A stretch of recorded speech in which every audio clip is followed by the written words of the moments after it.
Welcome to the shooting show. This week we're north of the border with David Virtue pigeon shooting. Plus Byron visits Carlisle to see what Scott Country has on offer at their Night Vision Expo.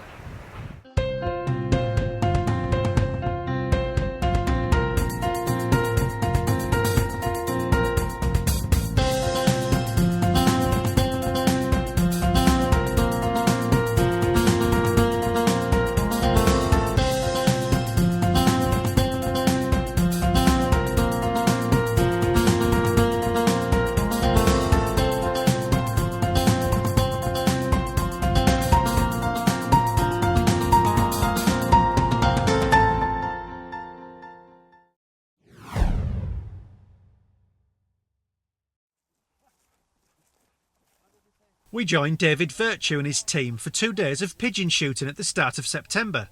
Harvest season is prime time for the pigeon shooter, but things haven't quite gone to plan for David, who's been forced into a last-minute change of location. Originally we were going to be shooting some fresh stubbles up near towards Edinburgh, but 2 or 3 fields were cut there Monday, Tuesday, and were looking very good for pigeon. But we got rain on Tuesday, Wednesday night, so it stopped them cutting, and the farmer in his wisdom decided he was going to get his oilseed rape in quick. So he ploughed the 3 fields in just a matter of days, and that was it, gone. So we're shooting some different fields down, Berwickshire. This one's arable silage here, so there's a lot of grain on the ground. There are 3 locations to set up before the sport can begin. David oversees the proceedings, spying the freshly cut fields to assess the size of the local pigeon population. We'll be playing a game of hide and deek with the pigeons today, and we've brought all the necessary equipment.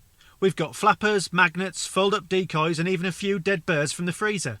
David carefully selects their placement and the location of the hide. He's a pro and done this 100 times before.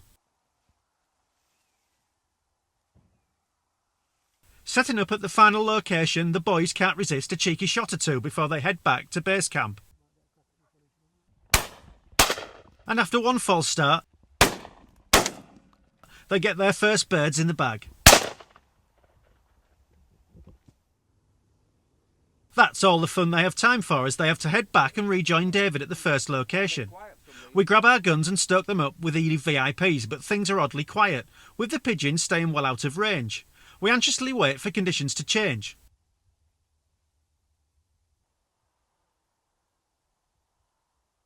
At last, the birds are lured in by our decoy pattern. Down. Good. Yeah.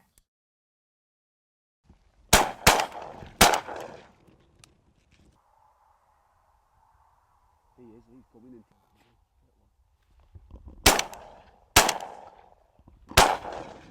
If they're just coming in 2s and 3s, it's just nice that all day long. 30 birds, do you? You just want 2s and 3s, keep pootling in. Just keep filtering in like that, you get good days. What shotguns have you guys got with you today? DT10 and and Benelli 3-shot auto. Is that your backup, just in case something goes wrong? Well, yeah, Or is that just when you're shooting badly, then you need 3? you need an extra shot. There's a swap over. And what are you using It's yourself? just a Spanish side-by-side I bought for, what did he make it to? Right, good. All you know is that it works. Yeah, I bought it at the Midland Game Fair a few years ago. What ammo do you guys put through your guns? 6-shot. 6s. Ely's. Yeah. Ely VIP 6. Ely VIPs? Yeah. 32 grams actually these we've got. It won't be the biggest bag in history, but it's been enough to provide us all with some regular sport. Picking up the fallen birds, we head to the last location of the day and hope for some more of the same. See this corner here? Yeah. Just put your decoys out for there. They've got to come out across here and in. You can just push the yaw off the now. Right. There's a lot of pigeon on there. I think you want to be on either this side or on that top wall. There. Just haven't got a great lot of cover there, have we? No, but the way the wind is, you don't want them coming over your top. With the tactical briefing complete, we settle in for an afternoon in the hide. There are plenty of pigeons in the vicinity and conditions look perfect, so hopes are high for some good sport. Our guns are regular clay shooters and it's time to see whether their clay busting skills make them top shots on feathered targets too. Jam on. Plus there's another one dropping in now there. Both guns miss on their first attempts, but the decoys are seeing plenty of interest, and we know it won't be long before we'll get a chance to make amends. I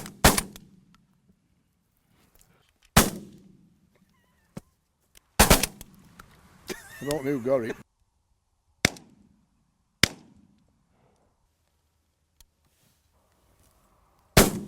Go on! Fucking safety. We're really into the swing of things now, with pigeons coming in from the left and from the right. Go on!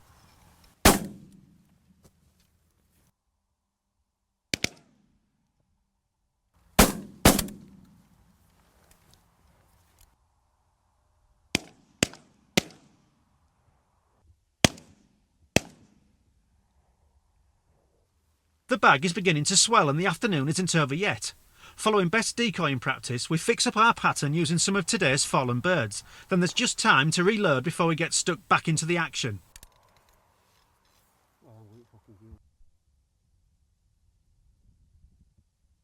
Now.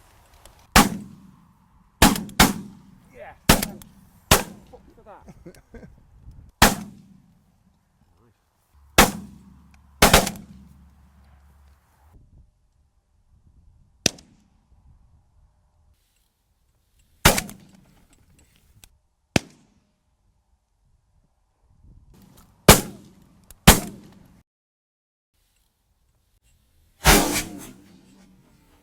The pigeons seem to have done well this year. We've got a good, number of pigeons in the area. They've seem to have bred well. The warm summer and that, I think, has fairly helped them. As the sun sets, we finally get the chance to catch our breath and collect the spoils of the day's shooting. The guns are going home happy, and we suspect David can't be too displeased either. Day 2 dawns and we're back out on the fields. This is a different location, shooting over a different crop. Only time will tell what effects this has on our fortunes with the woodies. Different area altogether today, about maybe 25 miles from where we were shooting yesterday, so different pigeons, different flight lines. Wee bit windier today, so hopefully there'll be a bit of movement, but not a lot moving just yet. There's one or two on this field when we arrived, and one or two crows and things there, but afternoons they've been coming on here fairly thick and fast, so hopefully things will pick up this afternoon. They're no easy coming over the top. I know they're not from behind, you don't But that's the way, there's no stubble on that side to shoot, and you can't really shoot on that other side there, you see. And I don't know if you decoy at the corner of that wood. This field looks a prime shooting location, but there's a disagreement over where to deploy the hide. In the end, we decide to up sticks and move to the edge of some woodland. We set up the hide for a second time. This may be worth the effort, but only if we get some birds in the bag, of course.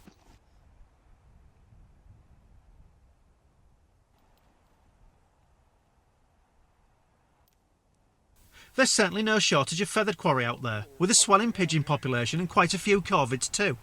Our guns are anxious to be the first one to get a bird in the bag, and it's not long before they're both in action. One in front bags.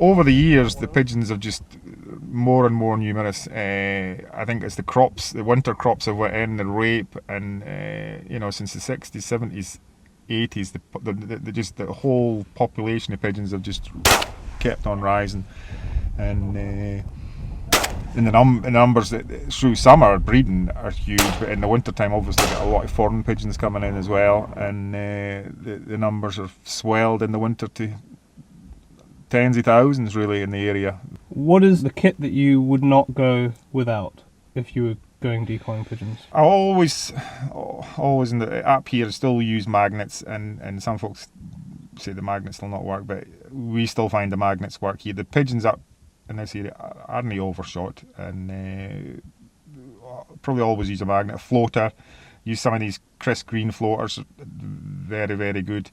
I'd keep a freezer there with some dead birds in it as well, so you'll always use 10 or a dozen dead birds on cradles, which are the best thing you can get really. But there is a lot of good decoys in the market, flock coated ones and things like that. Now you don't need to spend a huge lot of money on it. Your kit, your 4 hide poles, your net, your magnet, a couple of £100, and you can set yourself up to pigeon shoot. Back at the hide, things have gone quiet after the initial flurry. But the silence is soon broken, and this is certainly a far cry from a day on the playground for these boys.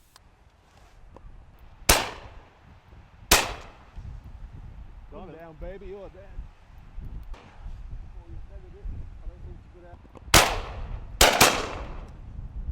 We got you down.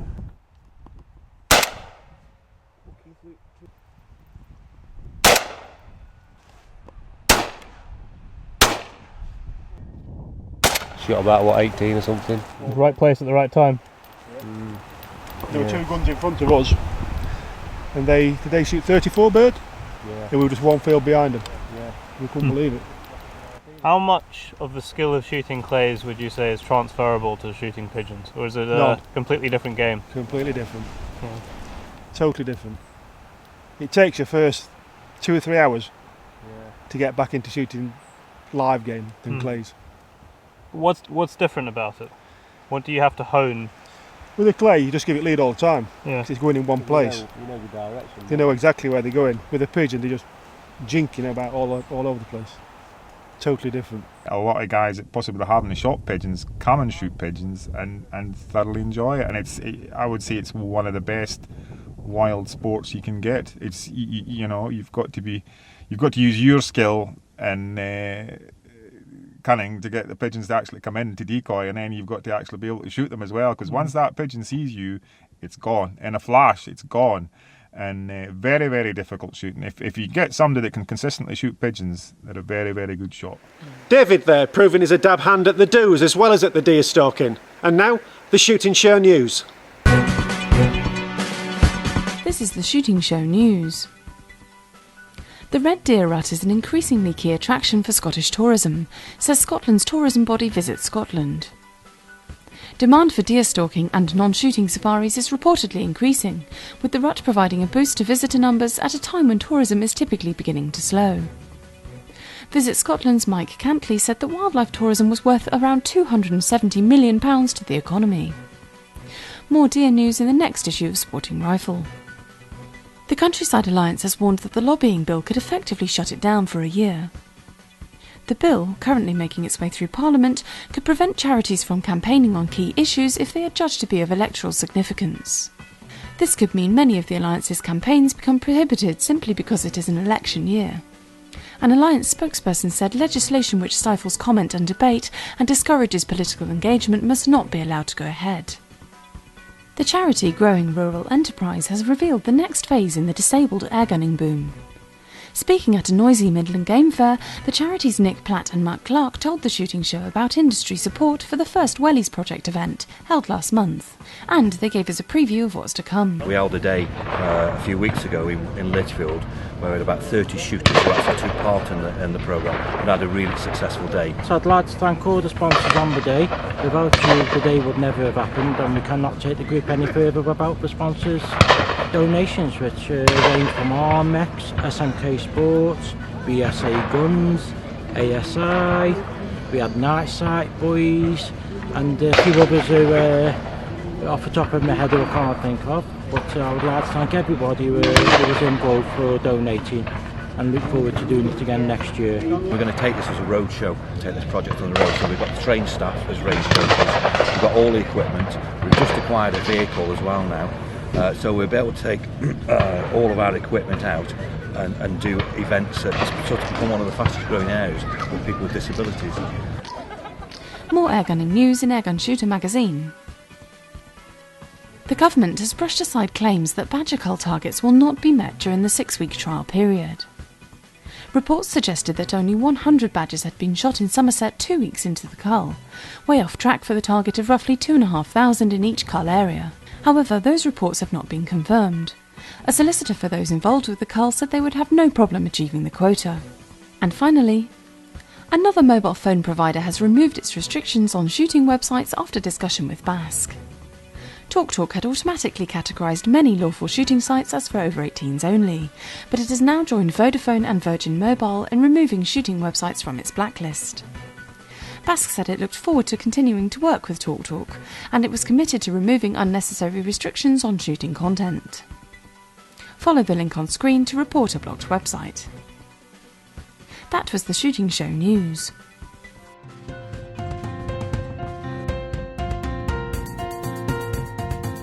Carlisle's Crown Hotel was the setting for the UK's first ever Night Vision demo weekend earlier this month, hosted by Scott Country International. As well as offering punters the opportunity to try out the latest gadgets, there was also a chance to hear from the experts about how they use night vision in the field. I caught up with Scott Country's Paul Stewart, who explained that the event had been a big success. People need to compare night vision. We've got a lot of kit here today and people love to be able to see how they compare against each other. Where we've never really done big game fairs in terms of promoting night vision products. With the night vision demo tunnel we've got, it's a great thing for people to do. They can come, we can have this pitched up in a field with a marquee. People can come and try in broad daylight and sunlight hopefully and try all the latest night vision. So yeah, for sure we're going to do it again. Next up, I managed to grab a minute with UK importers Thomas Jacks, who gave me the lowdown on Pulsar's latest IR illuminator.